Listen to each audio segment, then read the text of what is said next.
जपानला येऊन भेटत जात असतो अशी बातमी महाराजाने दिली आहे.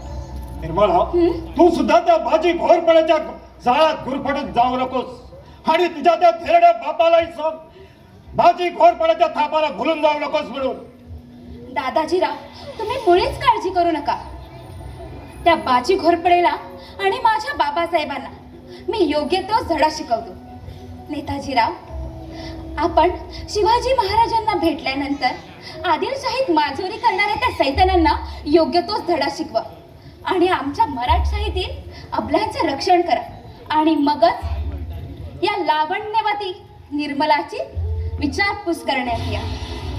शाबास शाबास निर्मला, आपल्या मुखातील बोल ऐकून आज आम्ही धन्य झालो. खरोखरच तू मराठ्याची पोरगी शोधतेस खरी. निर्मला, तुझ्या सुंदर लावण्य रूपाला बोलून तुझ्या प्रेमाने मला सर्व गोष्टीचा विसर पडला. मी माझं कर्तव्य विसरत होतो, पण वेळीच तुम्हाला जागृत करून सावरलंस. निर्मला, भवानी मातेच्या रूपाने तू आणि विश्वेश्वराच्या रूपाने दादाजीरावाने मला दिव्य संदेश दिल्याबद्दल मी आपला आभारी आहे.